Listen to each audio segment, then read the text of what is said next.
Merci d'être avec nous du cœur du Festival d'Avignon.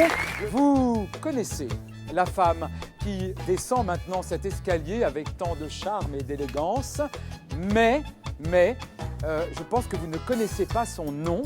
En tout cas, vous connaissez celui de son amant qui vous sera révélé plus tard et uniquement si vous le trouvez. Bonsoir, vous êtes très belle. Hein. Merci. Vous êtes très très belle, prenez le micro, si vous n'avez pas l'habitude. Non, je n'ai pas l'habitude de ce genre d'objet. Hein oui. Alors, c'est un petit peu une première. Je vais vous expliquer quelque chose. Mademoiselle, oui. On peut le dire, a un amant qui est extrêmement connu. Oui. C'est le grand jeu de l'été sur France 2, il n'y a absolument rien à gagner, je vous précise. De qui, vous posez des questions, de qui mademoiselle est l'amant? Vous êtes française, votre amant est français? Oui. Sportif? Non. Politique? Oui. Politique aujourd'hui? Toujours. François Hollande?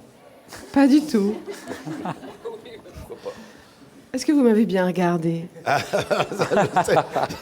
S'il vous plaît. Tom? Oui. Je sais pas, il est toujours vivant? Son œuvre est bien vivante. Ah, mais lui? Lui, dans mon cœur. D'accord. Suivant. Il est gentil? Oh oui. Il est merveilleux et puis il peut être aussi terrible comme tous les hommes de génie. Oh mais il a été abominable avec vous, il faut être honnête. Ça n'a pas été tous les jours facile, mais j'ai eu une chance absolument extraordinaire de le rencontrer. De rencontrer un homme qui vous a enfermé à peu près 12 ans dans son appartement à Paris. Non, il ne m'a de pas rencontrer enfermé. un homme qui a cassé votre carrière d'actrice, vous dites que vous avez eu un amant formidable. Non, je ne suis pas sortie de chez moi sans lui pendant 12 ans, c'est vrai. Mais en même temps, sortir avec lui était tellement merveilleux, tellement magnifique. Et puis ce n'est pas lui qui a cassé ma carrière d'actrice, c'est la cabale. Il est avocat? Non, il n'était pas non plus avocat. Quoiqu'il a été un grand avocat pour une grande cause, la cause des êtres humains. Puis dans son œuvre, il y a des prises de position. Hein. Ah oui. Donc il est un peu politique quand même. Voilà, on va dire qu'il est un petit peu l'homme politique qui nous manque malheureusement aujourd'hui. Il faudrait le relire. Est-ce que vous avez été le... Qui Général de Gaulle, je sais pas. Est-ce que vous avez été le... Non, vous n'avez pas été la maîtresse du général de Gaulle, je ne pense pas. Hein. Non. Est-ce que vous avez inspiré cet homme, puisque vous parlez de son œuvre? Oui, c'est une de mes grandes fiertés dans l'existence. Je pense l'avoir beaucoup inspiré et souvent, en recopiant son œuvre, il m'est arrivé de trouver beaucoup de personnages auxquels j'ai pu m'identifier. Est-ce que vous savez qui vous a trompé toute votre vie? Oui, mais... Et alors, ça ne vous pose aucun problème? Ah, ça n'a pas été facile tous les jours. J'ai fait quelques fugues, je me suis fâchée, souvent, j'ai beaucoup pleuré. Alors, je sais qu'il m'est resté fidèle. Vous êtes secs tous. C'est pas Victor Hugo? Oui! Merveilleux! Juliette Drouet, Antea Sogno. Ma petite Juliette.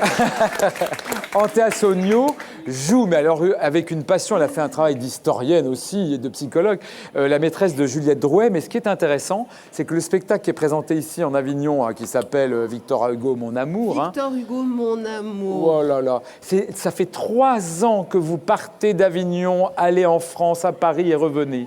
Ça veut dire que vous n'êtes pas capable de vous débarrasser du rôle de Juliette Drouet. Ah non, et puis c'est pas demain la veille qu'on va se quitter toutes les deux. Parce qu'on a encore beaucoup à faire, on a encore une grande tournée, on va certainement retourner à Paris. Mais vous auriez aimé, Antea Sogno, être la maîtresse de Victor Hugo? Mais bien sûr, j'aurais adoré. Juliette Drouet, vous jouez? Mais bien sûr, je la comprends tellement. Ouais. C'est merveilleux d'aimer un génie. C'est pas toujours facile, je suis bien placée pour le savoir, mais c'est merveilleux, c'est grandiose. Il paraît que c'était un bon coup. Juliette ou Victor? Non, Victor. Les deux. Il aimait l'amour jusqu'au bout. Hein. Ah oui, non, mais il paraît que c'était un homme exceptionnel de ce côté-là. Il était fabuleux, non, il paraît. Écoutez, ce n'est pas moi qui vais vous démentir. J'ai lu ça. Voilà. On va regarder un extrait de ce spectacle qui est vraiment porté par la passion d'Antea Sogno, parce qu'Antea a imaginé ce spectacle hein, aussi. Vous n'êtes pas sur scène seul, vous dites avec qui? Avec Hubert Delattre. On regarde un extrait. Oui, mais oui. Donc vous n'avez pas honte et vous choisissez l'heure. Mon Dieu, mais est-ce que tu écris mal, mon Toto? Tu écris trop vite. Sais-tu qu'à tous tes chefs-d'œuvre, je préfère 1 heure d'amour dans tes bras? C'est pas par stupidité ou par indifférence de ta merveilleuse poésie, mais dans un seul de tes baisers, il y a tout cela. Dans un seul de tes regards, ton génie et ton âme. douleur bien amère pour moi que je sois exclue du bonheur qu'il y a à exprimer tes idées. Est-ce que tu me blâmes quand je tremble? Parce qu'une autre femme que moi s'approche de si près de tes pensées les plus sublimes. J'ai peur d'être à tout jamais une pauvre fille. J'ai peur que cette inaction dans laquelle je vis depuis plus d'1 an n'achève ma ruine. Déjà commencé par l'échec de Marie Tudor. Bravo! Merci Anthea Sonio. Le spectacle que vous avez donc imaginé, Victor Hugo, Mon amour, est présenté ici en Avignon au Théâtre de la Condition des Soies à 18h40. J'ai une seule question, Anthea Sonio. Si on vous connaît, qu'on vous suit,